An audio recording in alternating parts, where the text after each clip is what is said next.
Nous allons aller au chapitre 6 aujourd'hui, Genèse 6, et nous allons lire les 8 premiers versets. Ces versets vont être une introduction à un des épisodes bibliques des plus glorieux, des plus merveilleux, une manifestation de la grâce de Dieu incroyable. C'est l'histoire de Noé. Mais avant que nous voyions ensemble l'histoire de Noé, le récit de cette histoire, la Bible, le texte va nous parler pourquoi Dieu a envoyé un déluge sur cette humanité. Pourquoi Dieu a détruit cette humanité. Et c'est les versets que nous allons voir ce matin. Donc, Genèse 6, versets 1 à 8. Lorsque les hommes eurent commencé à se multiplier sur la face de la terre et que des filles leur furent nées, les fils de Dieu virent que les filles des hommes étaient belles, et ils en prirent pour femmes parmi toutes celles qu'ils choisirent. Alors l'Éternel dit, « Mon esprit ne restera pas toujours dans l'homme, car l'homme n'est que chair et ses jours seront de 120 ans. » Les géants étaient sur la terre en ces temps-là, et il en fut de même après que les fils de Dieu furent venus vers les filles des hommes, et qu'elles leur eurent donné des enfants. Ce sont ces héros qui furent fameux dans l'Antiquité.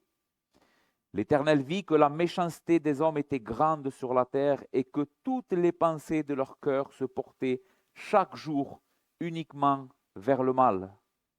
L'Éternel se repentit d'avoir fait l'homme sur la terre et il fut affligé en son cœur. Et l'Éternel dit, « J'exterminerai de la face de la terre l'homme que j'ai créé, depuis l'homme jusqu'au bétail, aux reptiles et aux oiseaux du ciel, car je me repens de les avoir faits. »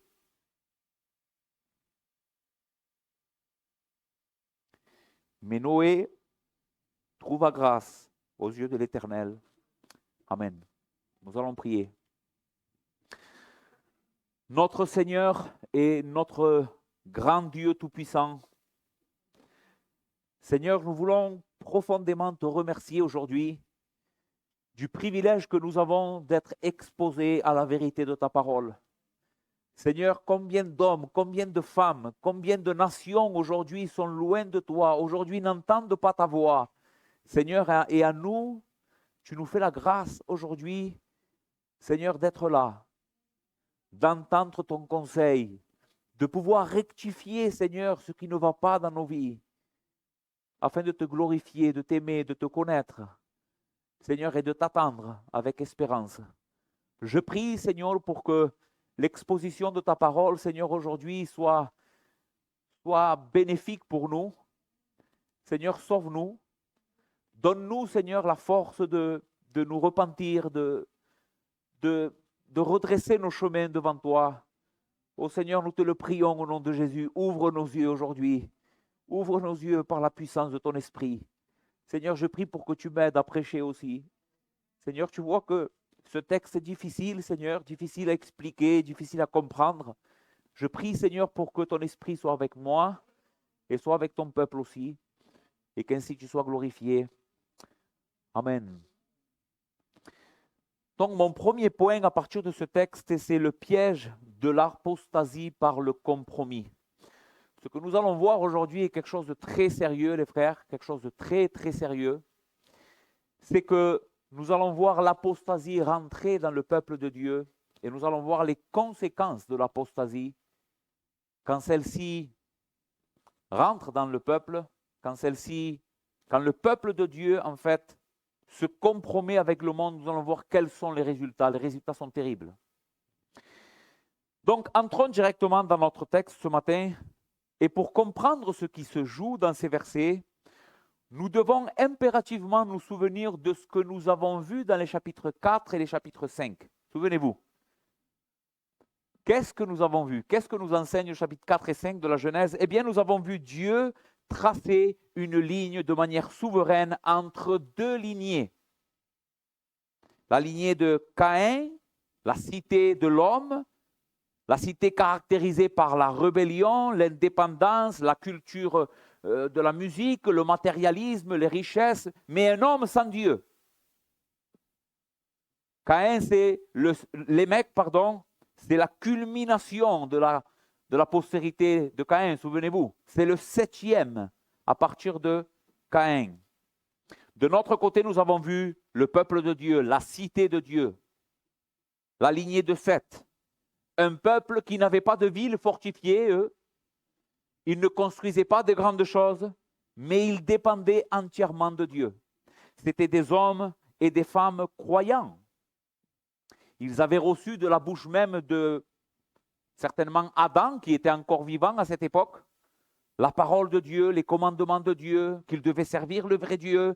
Et à partir de Seth, nous comptons 7 générations et nous trouvons Enoch, qui marcha avec Dieu et que Dieu le prit.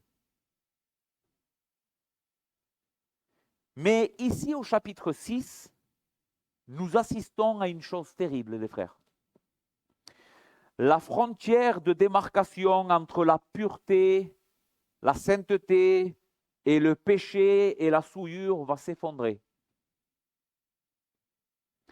Ce texte nous parle d'une terrible, donc, comme je vous disais, apostasie, qui va terminer dans la destruction de toute une humanité.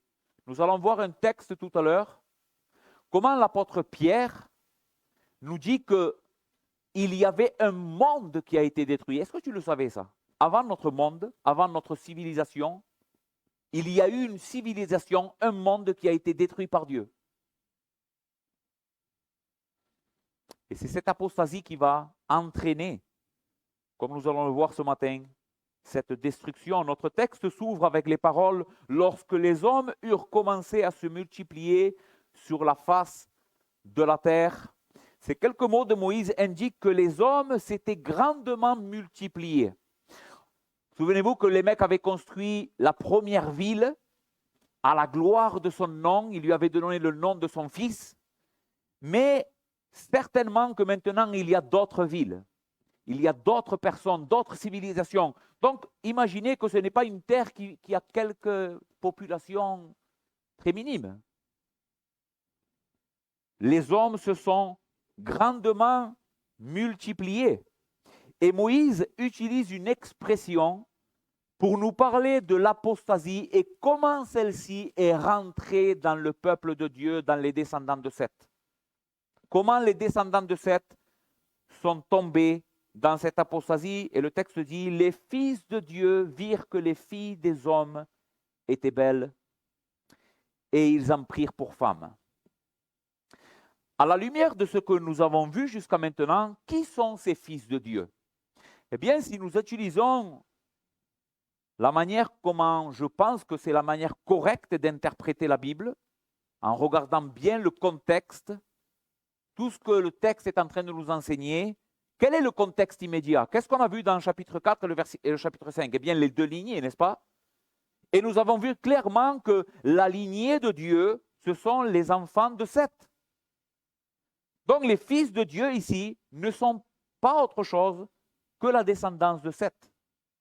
Ce sont ceux qui portaient le témoignage de l'Éternel sur la terre. Et les filles des hommes, qui sont-elles? Ce sont les descendantes de Caïn, nées au sein d'une culture rebelle et coupée de Dieu. Maintenant, regardez attentivement avec moi le passage. Quel est le mécanisme du péché? Comment est-ce que le péché va contaminer cette lignée de Seth? Regardez bien, les fils de Dieu virent que les filles des hommes étaient belles et ils en prirent pour femmes. La parole ici, en hébreu, que le texte hébreu utilise pour belle, c'est la parole tov, en hébreu. Et est-ce que cela ne vous rappelle pas quelque chose? Que dit David? La création. Le premier péché, écoutez ce que Genèse 3,6, comment le péché est entré quand la femme est tombée. La femme vit que l'arbre était bon. Et quelle parole, imaginez, que le texte utilise? La parole bon, en hébreu, c'est tov, c'est la même parole. La femme vit que l'arbre était bon à manger et agréable à la vue et qu'il était précieux pour ouvrir l'intelligence. Elle prit de son fruit et elle en mangea. Les frères, c'est étonnant comment Moïse est en train, pour rédiger notre texte, est en train de penser à ça. La lignée de Seth répète exactement la même chute. Ils regardent avec les yeux charnels, ils convoitent dans leur cœur et ils prennent des femmes au milieu de toutes celles qu'ils avaient choisies. Maintenant, prendre une femme, ce n'était pas... Ici, le mot prendre une femme, ce n'est pas prendre une femme et la voler, c'est se marier avec elle. Vous comprenez très bien, non? Maintenant, prendre une femme ou avoir une femme, ce n'était pas quelque chose d'interdit. Dieu avait dit au commencement, l'homme quittera son père et sa mère et s'attachera à une femme et les deux deviendront une seule chair et ils vont se multiplier. Donc là, prendre une femme, ce n'était pas ça qui était interdit. Mais qu'est-ce qui était interdit? Qu'avaient fait de mal les enfants de Seth? Eh bien, ils s'étaient guidés pour prendre une femme uniquement par leur penchant naturel. Non pas en se guidant d'après la parole de Dieu, non pas en pensant qu'est-ce que veut Dieu au sujet du mariage, non pas en recherchant des femmes vertueuses comme celles que nous avons vues dans cette série, mais en se basant dans leur instinct uniquement charnel, en prenant pour critère uniquement la beauté physique, sans se soucier uniquement de l'aspect spirituel. Et ça, c'est ce que Dieu ne veut pas.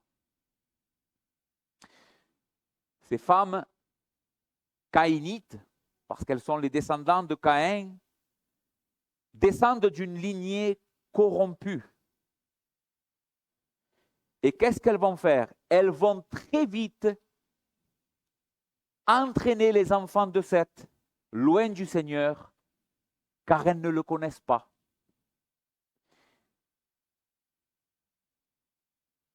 Ces femmes, qu'est-ce qu'elles ont fait? Quand elles ont eu des enfants, je suppose qu'en 2 ou 3 générations, le monde est ce qu'il est, ce que ce texte décrit. Peut-être que la première génération des enfants de Seth avait encore quelque chose de spirituel, voulait encore se préserver du monde, mais comme ils ont pris pour femmes ces femmes descendantes de Caïn, eh bien, la génération d'après a très peu entendu parler du Seigneur. Une génération plus tard, il n'y avait plus rien du Seigneur dans ce monde. Elles n'ont pas enseigné la voie de l'Éternel à leurs enfants. Ces hommes ont été attirés par la beauté de ce monde, par la richesse, la culture et la gloire que ce monde propose sans Dieu. C'est ce qu'ont fait ces descendants de Seth. Toutes ces choses, les frères, certainement qu'elles brillaient, comme aujourd'hui. Elles étaient belles, elles promettaient le bonheur, mais elles ne sont que de la vanité, de la corruption.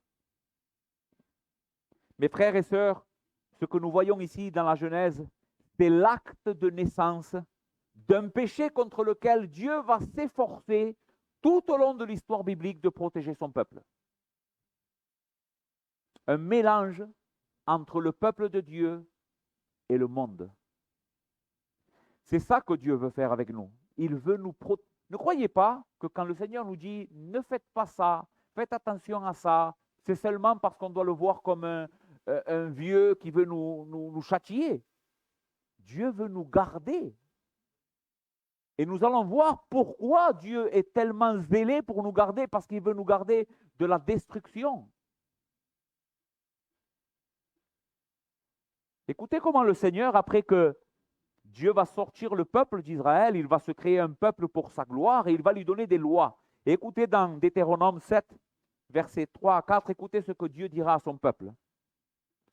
Tu ne contracteras pas de mariage avec ces nations qui vont entourer le peuple d'Israël.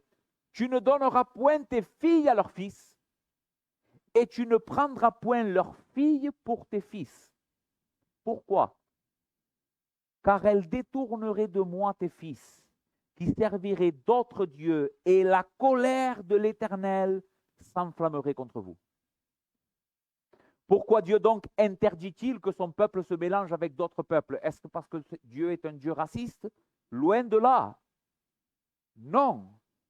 C'est pour les protéger spirituellement que Dieu ne veut pas que son peuple se mélange. Dieu sait que le cœur humain est incliné au mal. Et il sait que lorsque la piété, écoutez bien, épouse l'impiété, vous savez ce qui se passe? Eh bien, l'impiété contamine la piété, pas le contraire. Lorsque l'impiété s'embrasse avec la piété, eh bien, la piété ressort toujours souillée. Et l'histoire d'Israël a sombré à cause du refus du peuple de Dieu d'observer cette loi. C'est incroyable, les frères. Pensez par exemple à Salomon, le roi et l'homme le plus sage qui ait marché sur cette terre à part notre Seigneur Jésus-Christ. C'est l'homme qui a bâti le premier temple à l'Éternel. Vous savez qu'est-ce qu'a fait chuter cet homme? Les femmes païennes. Écoutez ce que dira le texte de 1 Roi, chapitre 11, versets 1 à 4. Je fais un résumé ici. Quand Salomon fut vieux, ses femmes détournèrent son cœur vers d'autres dieux et son cœur ne fut point tout entier à l'Éternel. À partir de Salomon, après Salomon, nous voyons une décadence dans le peuple de Dieu qui va amener la corruption, le malheur, la déportation et le jugement de Dieu. Les frères, si la sagesse de Salomon a fléchi face au poids du compromis avec le monde, croyez-vous que vous êtes plus fort que Salomon? Plus intelligent que Salomon? Après l'exil de Babylone, le peuple n'a pas appris la leçon. Écoutez ce que Esdras, chapitre 9, verset 2, dit. Quand Esdras va trouver le peuple mêlé à d'autres peuples, il va pleurer, il va dire, ils ont pris de leurs filles pour eux et pour leurs fils, et ont mêlé la race sainte avec les peuples de ce pays. Et les chefs et les magistrats ont été les premiers à commettre ce crime. Esdras qualifie ici le mariage mixte entre le peuple de Dieu et les païens comme un crime qui brise l'alliance. L'apôtre Jean dira dans 1 Jean chapitre 2 verset 16, « N'aimez point le monde ni les choses qui sont dans le monde, car tout ce qui est dans le monde, la convoitise de la chair, la convoitise des yeux et l'orgueil de la vie, ne provient pas du Père. » Il n'y a rien dans ce monde, frères et sœurs, qui soit bon pour nous. Si nous sommes de Dieu, rien dans ce monde n'est fait pour nous.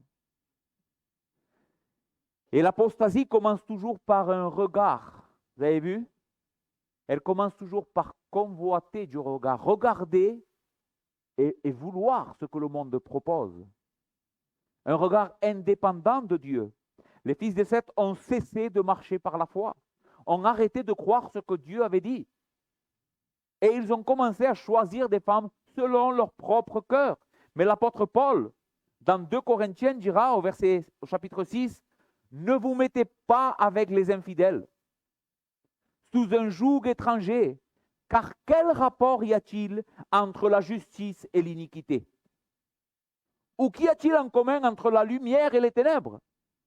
Quel accord y a-t-il entre Christ et Balial? Ou quelle part a le fidèle avec l'infidèle? Quel rapport y a-t-il entre le temple de Dieu et les idoles?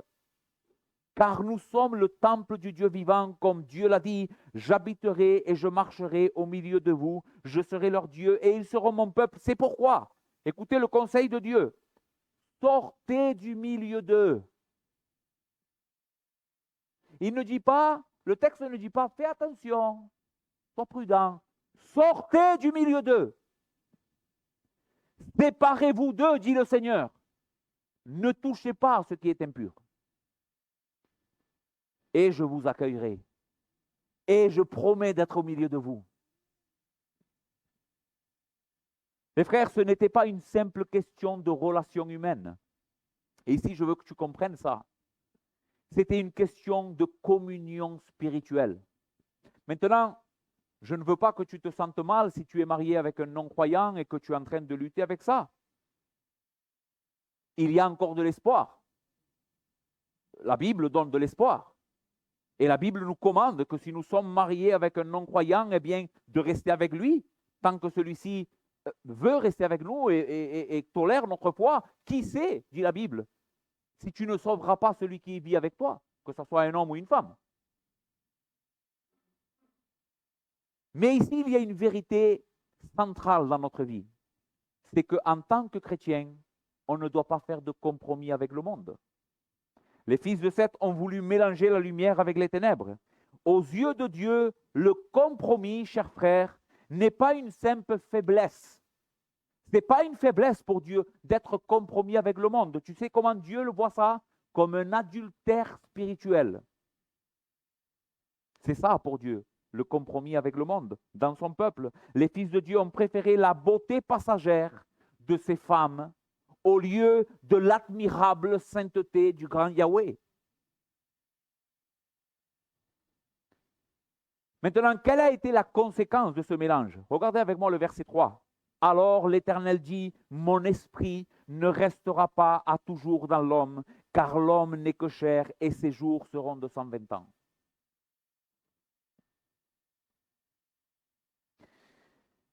La dimension spirituelle, la communion spirituelle de la lignée de Seth a été totalement engloutie par le péché de la lignée de Caïn. Dieu pose alors une limite. Tu sais pourquoi? Parce que la patience de Dieu a une limite. Dieu pose une limite de 120 ans. Sa patience a une borne. Le compromis du peuple de Dieu va accélérer le jugement sur toute la société. Dieu, écoutez bien, parce que j'en parlais avec mon beau-père de ça cette semaine. Vous savez que l'Église de Dieu est le thermostat du jugement de Dieu sur les nations. Quand est-ce que Dieu va venir châtier le monde? Eh bien, quand l'Église de Dieu ne va pas être une Église aussi sainte que ça, parce que l'iniquité se sera accrue, alors le jugement va venir. Le jugement de Dieu est toujours précédé par la corruption et le péché qui grandit.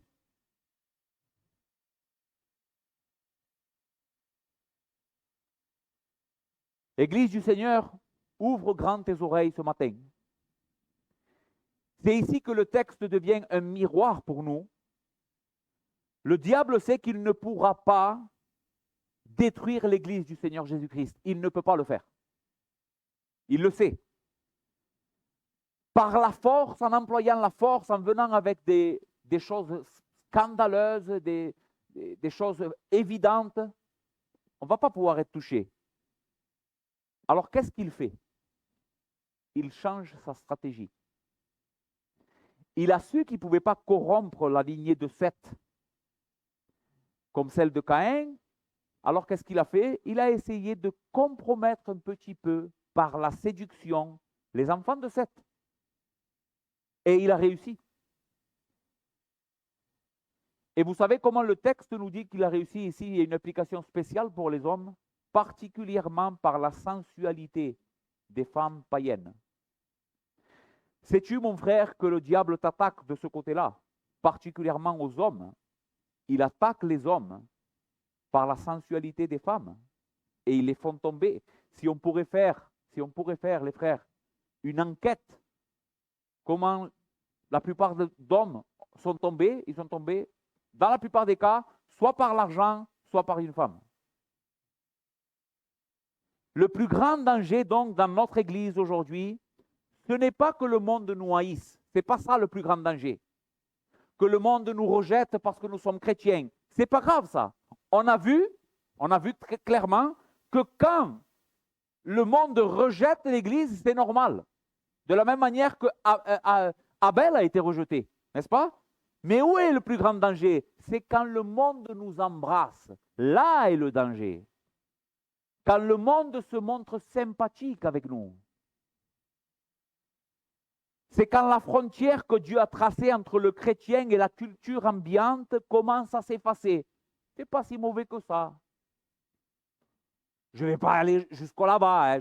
Le péché, je sais qu'il est là-bas. Mais si je vais jusqu'à là, ça va. Le problème, c'est qu'on commence à marcher sur la ligne. Et plus on marche sur la ligne, plus la ligne s'efface. Regardez comment notre société moderne fonctionne. Qu'est-ce qu'elle fait, la société moderne? Vous croyez qu'on a beaucoup changé du temps de ce texte à aujourd'hui? C'est la même culture que celle de l'émec. Le paraître, le succès financier sans Dieu, la liberté de vie intime. L'homme peut faire ce qu'il veut avec sa vie, il peut se marier avec qui il veut, même si c'est un homme, même si c'est une femme. C'est pas grave. Donc la liberté intime, loin de la voix de Dieu, l'orgueil, la force, la violence, ce sont les choses que notre monde dans lequel tu vis glorifie.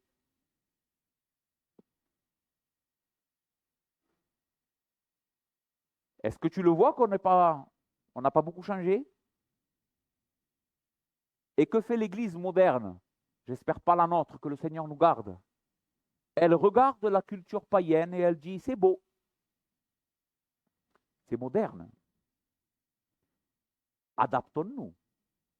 Parce que si on ne s'adapte pas, on va dire de nous qu'on est des vieux jeux, que somos los centuriones, qu'on ne veut jamais être comme les autres. Combien de jeunes chrétiens aujourd'hui méprisent l'ordre de Dieu et choisissent des conjoints païens simplement parce qu'ils sont beaux et gentils, sans se demander, est-ce que ce garçon aime le Seigneur ou cette fille aime le Seigneur? Alors que ça serait en réalité la première question à se poser avant de se marier. En tout cas, c'est ce que j'essaye d'enseigner à mes enfants. Parce que c'est le plus important dans la vie. Écoute-moi, jeune fille ou jeune garçon, si tu trouves un garçon ou une fille qui aime plus Dieu que toi, alors tu sais quoi? Tu seras forcément heureux. Même s'il n'est pas riche, même s'il n'est pas aussi beau que celui qui passe à la télé, mais tu seras heureuse. Parce que cet homme va craindre Dieu, il va t'aimer, il va te servir, il va te faire du bien.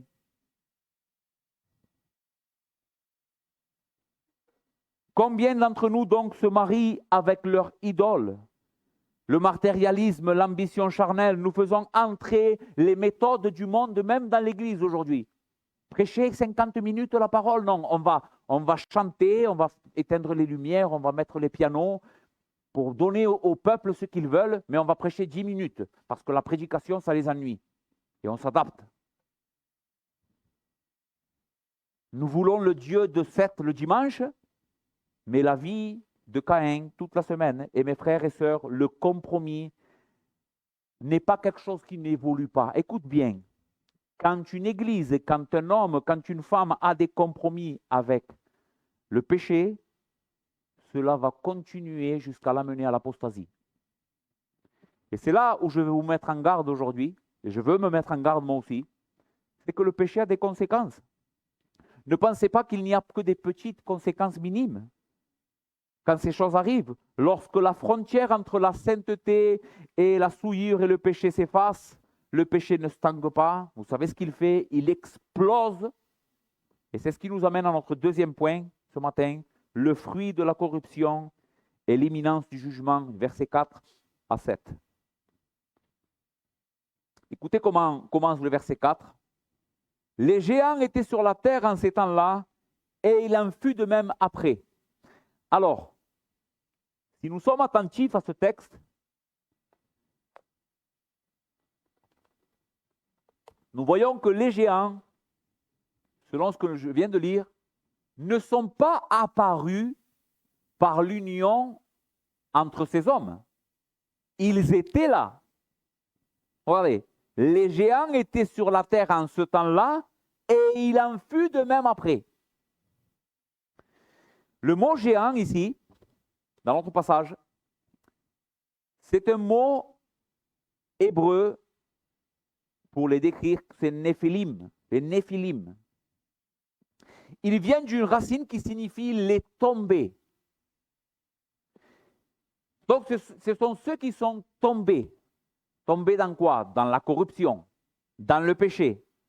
Mais Néphilim pourrait aussi décrire leur mode de vie, parce qu'il veut dire fondre sur, tomber sur quelque chose. Ce qui nous parle aussi de la violence de ces hommes. Ils tombaient sur les autres, sur les faibles, et ils les tuaient, ils les ravageaient, et ils en prenaient possession. C'étaient des oppresseurs et des tyrans. Des hommes féroces et violents qui fondaient donc sur les plus faibles. Le monde, donc, était déjà dominé par la loi du plus fort. Nous l'avons vu avec les mecs. Si Caïn a été vengé 7 fois, moi je serai vengé 70 fois 7. Et j'ai tué un jeune homme pour ma meurtrissure. Pour une seule égratignure, j'ai tué. Donc c'était un monde de violence. Et ces hommes vivaient constamment dans la violence. C'était des hommes très violents. Mais regardez le drame absolu du texte. Où est le drame de ce passage? Que se passe-t-il après que le peuple de Dieu, que les enfants de Seth se soient mélangés avec les femmes du monde? Le texte dit que les enfants nés de cette union sont devenus à leur tour ces héros qui furent fameux dans l'Antiquité. Vous le voyez? Et le mot héros en hébreu, c'est un mot différent que celui de Néphilim, c'est giborim. Et il signifie guerrier puissant. Des hommes fiers par leur force, brutes, et renommés à cause de leur vaillance au combat. Voyez-vous où se trouve la tragédie? Au lieu d'apporter la sainteté et la justice de Dieu dans cette culture païenne, morte dans leur péché, le peuple de Dieu adopte le code du monde. Les enfants qui vont naître ne vont pas être connus à cause de leur piété, de leur amour, mais ils vont être connus comme les Néphilim, comme des hommes violents. Ils ont engendré des enfants qui sont devenus pareils aux Néphilim, des monstres d'orgueil et des tyrans militaires. Mais le verset 5, regardez un changement radical, les frères. Jusqu'à maintenant, nous avons vu comment l'homme se voit, mais que dit Dieu de tout ça? Que dit Dieu de tout ça? Regardez le verset 5. L'Éternel vit. L'Éternel regarde tout ça. Dans le dernier passage que nous avons étudié, nous avons dit que Dieu voit tout, Dieu entend tout, et aucun péché ne passe inaperçu aux yeux de l'Éternel. Le monde regardait ces tyrans et ces hommes violents comme des héros, comme des gens super. Mais Dieu, comment est-ce qu'il voit cette culture? Il regarde le cœur et il dit, la méchanceté est devenue grande et toutes les pensées de l'homme se portent chaque jour uniquement vers le mal. Dieu ne porte pas un regard d'appréciation à la culture païenne et vouée dans le péché. Même si les hommes disent, ah, c'est des grands hommes, c'est des hommes qui apportent des choses dans le monde, eh bien Dieu regarde ça pas comme nous on le regarde. Il regarde ça comme de la corruption, de la méchanceté et quelque chose qui les éloigne toujours plus de sa présence.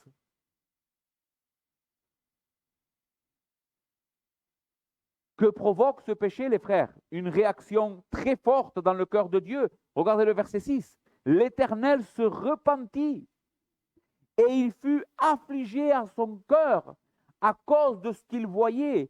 Ici, j'en parlais avec un frère la dernière fois. Ce n'est pas que Dieu se repent comme nous on se repent.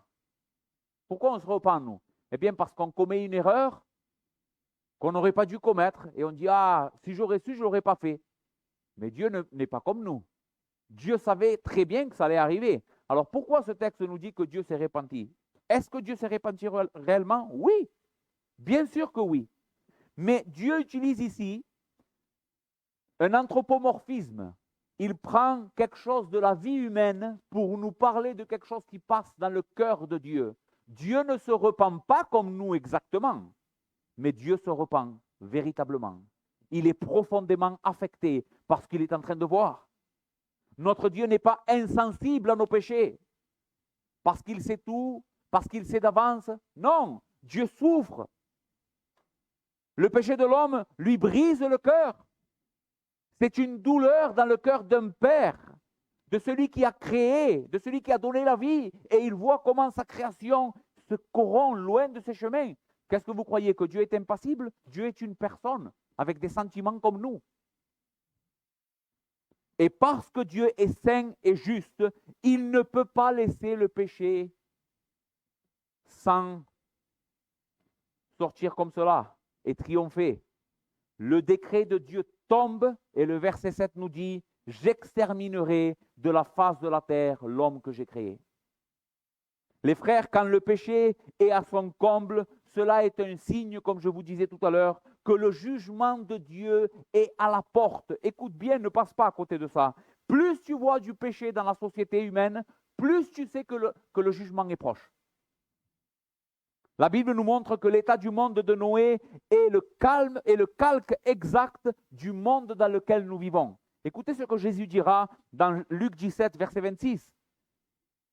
Ce qui arriva au temps de Noé arrivera de même au jour du Fils de l'homme. Quand est-ce les jours du Fils de l'homme? Depuis que le Seigneur est venu jusqu'à ce qu'il revienne. Les hommes mangeaient, buvaient, se mariaient et mariaient leurs enfants jusqu'au jour où Noé entra dans l'arche et le déluge vint et ils périrent tous. Écoutez bien, qu'est-ce qu'est en train de reprocher Jésus à notre génération et à la sienne? Qu'est-ce qu'il est en train de lui reprocher?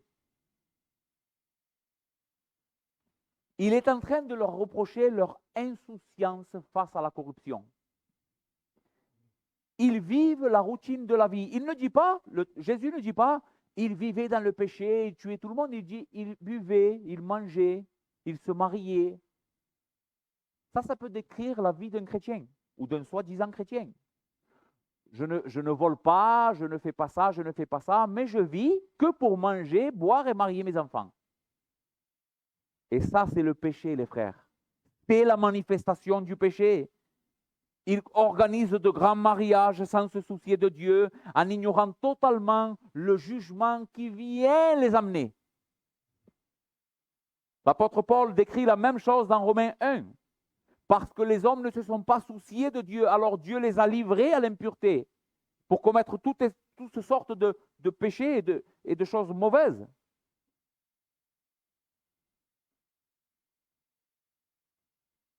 Et Pierre nous dira dans 2 Pierre 3, écoutez ce que disent les hommes au sujet du retour de Christ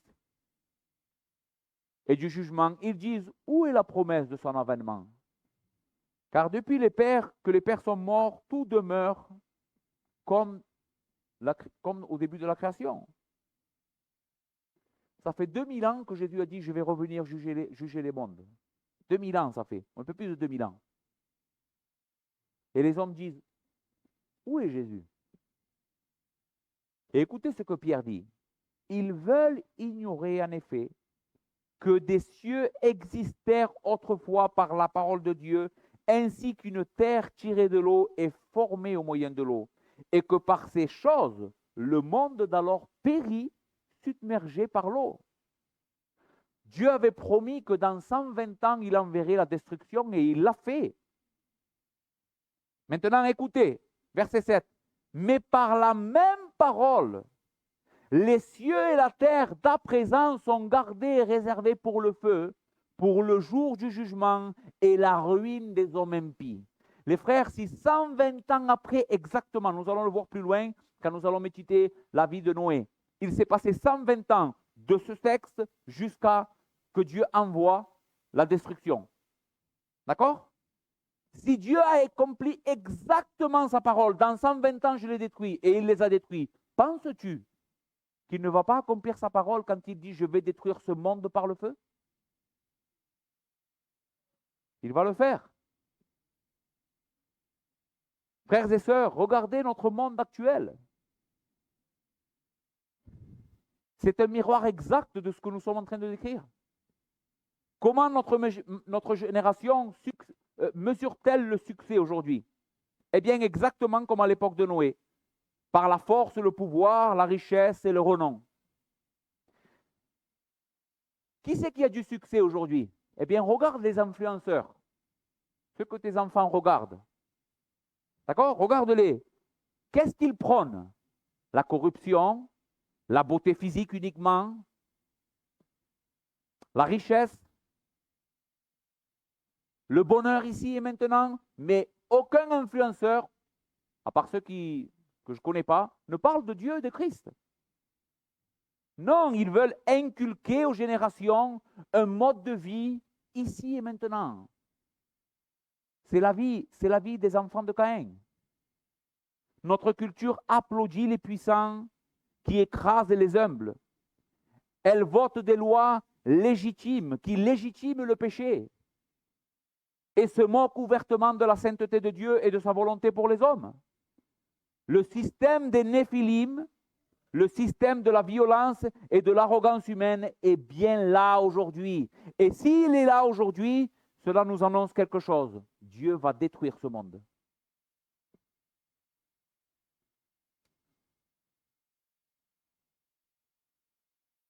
Je passe pour aller au dernier point. Si on s'arrête là, les frères, si je termine au verset 7, eh bien, nous sommes les plus malheureux du monde. Parce qu'il n'y a que de la noirceur ici. Mais au milieu de toute cette gravité, tout ce péché, tout ce malheur, souvenez-vous de ce qu'on a vu jusqu'à maintenant, comment Dieu poursuit l'homme avec sa grâce. Ce n'est pas l'homme qui veut de la grâce de Dieu. L'homme n'en veut pas. On l'a vu avec Caïn, on l'a vu avec Adam et sa femme. C'est Dieu qui est en train de poursuivre l'homme avec sa miséricorde. Et au milieu de toute cette noirceur, le verset 8 éclate comme un rayon de soleil. Mais Noé trouva grâce aux yeux de l'Éternel. Amen. Béni soit Dieu pour ce mais des Écritures. Mes frères et sœurs, si nous lisons ces versets uniquement avec des yeux humains, nous passons à côté de l'Évangile qui est là. Nous risquons de faire de Noé un super-héros de la foi. Ah, ok, au milieu de tout ce chaos, de tous ces hommes pervertis, Noé brille par sa sainteté, sa justice personnelle. Et c'est faux. Non. Le texte brise cette idée. Le texte ne dit pas « Dieu trouva de la justice en Noé ». Que dit le texte? Noé trouva grâce aux yeux de l'Éternel. C'est la première fois dans les Écritures où la parole grâce apparaît. Toute première fois. La grâce, par définition, qu'est-ce que c'est? C'est la faveur donnée à quelqu'un alors qu'il mérite tout le contraire. C'est donner à quelqu'un ce qu'il ne mérite pas. C'est ça la grâce de Dieu. Noé faisait partie d'une humanité condamnée et séparée de Dieu et condamnée au jugement.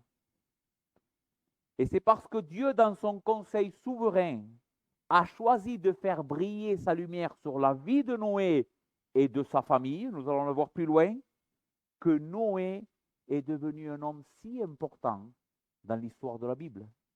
Pas parce que Noé était un grand homme, mais parce que Noé avait un grand Dieu.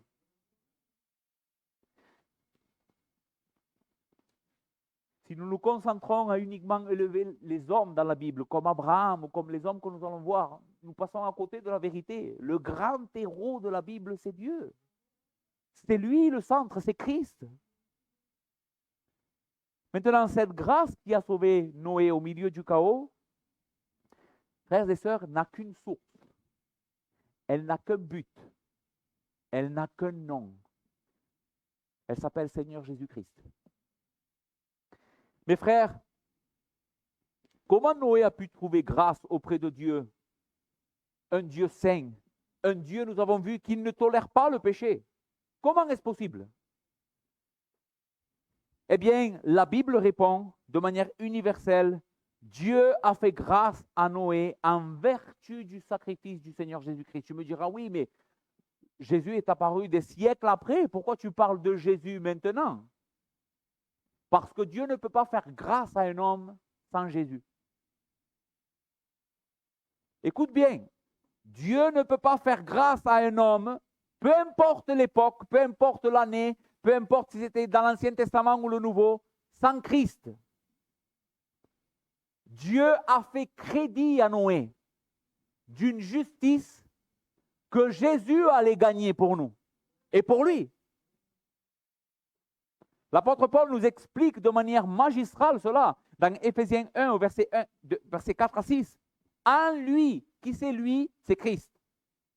Dieu nous a élus avant la fondation du monde pour que nous soyons saints et irrépréhensibles devant lui, nous ayant prédestinés dans son amour à être ses enfants d'adoption par Jésus-Christ, selon le bon plaisir de sa volonté, à la louange de la gloire de sa grâce. La grâce que Noé trouve dans Genèse 6, c'est la grâce d'Éphésiens 2:8. C'est par grâce que vous êtes sauvés, par le moyen de la foi, et cela ne vient pas de vous, Noé, cela ne vient pas de toi. Cela vient de Dieu. Maintenant, regardez comment cette grâce devient concrète. Dieu va ordonner plus loin à Noé de construire une arche, n'est-ce pas? Qu'est-ce qui a sauvé Noé du déluge? L'arche que Dieu va lui commander de construire. Mais mes frères et sœurs, l'arche n'est pas une simple boîte en bois. C'est pas ça l'arche. Encore une fois, si nous voyons dans l'arche et dans la manière comment Noé construit cette arche uniquement un bateau, eh bien nous passons à côté de l'évangile. L'auteur aux Épîtres aux Hébreux, dans le chapitre 11, verset 7, nous dira « C'est par la foi que Noé, divinement averti de ces choses qu'on ne voyait pas encore et saisi d'une pieuse crainte, construisit une arche pour sauver sa famille. » Pensez à l'arche. J'ai presque fini. Elle avait une seule porte, n'est-ce pas? C'est comme ça que Dieu commande à Noé de la construire. Tu feras une seule porte. Et c'est moi qui va fermer cette porte. Et Jésus dit dans Jean 10, 9, « Je suis la porte. » Dieu va commander à Noé de recouvrir au-dedans et au-dehors toute cette arche de poids. Le poids, c'était comme une sorte de goudron pour que cette arche soit étanche. Mais vous savez quel est le mot qui est utilisé dans le texte original? C'est incroyable, c'est kopher. Et que signifie ce mot kopher? Littéralement, expiation. Les frères, l'arche était scellée au-dedans et au-dehors pour que le jugement des eaux ne pénètre pas dans l'arche où se trouvait Noé et sa famille. Et ça, c'est par l'expiation de Christ. Et surtout, les frères, pendant que le déluge était en train de s'abattre sur le monde, Noé et sa famille étaient à l'abri. Mais où ils étaient à l'abri? Dans l'arche. C'est l'arche qui a supporté le poids du jugement de Dieu. C'est elle qui a été frappée par les vagues.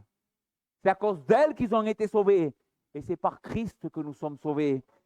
Église du Seigneur, la croix a été le moyen que Dieu t'a sauvé de son jugement.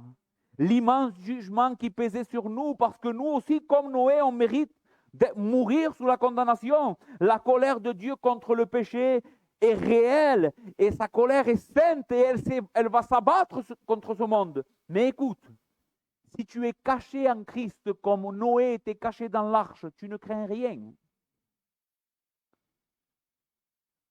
Jésus a pris sur lui les vagues, le jugement que nous méritons, et il a été brisé par la tempête. Et la tempête de Dieu a été satisfaite. Après la tempête, le Seigneur va faire une nouvelle promesse. Et c'est encore ce que le Seigneur va faire avec nous. Il vient pour nous sauver. Maintenant, toi qui n'es pas en Christ, ne reste pas dehors aujourd'hui.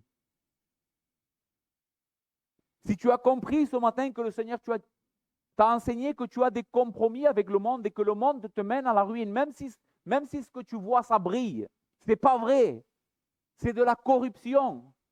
Si tu as compris cela, si tu as été convaincu, et toi aussi chrétien, si tu as vu des choses dans ta vie aujourd'hui qui t'ont mené à faire cette question dans ton cœur, Seigneur, il y a du compromis dans ma vie. Ne reste pas en dehors de l'arche. Le Seigneur t'appelle aujourd'hui à rentrer dans l'arche. Parce que ce monde va être détruit avec tout ce qu'il contient. Et si tu t'attaches aux choses du monde, tu seras détruit avec lui. Même si tu prétends être chrétien. Même si tu dis je connais Jésus. Si tu aimes le monde, l'amour du Père n'est pas en toi. Mais si nous aimons Dieu, nous mettons notre espérance en lui. et dans le nouveau ciel et la nouvelle terre qui viennent. D'accord? Que le Seigneur bénisse sa parole. Nous prions.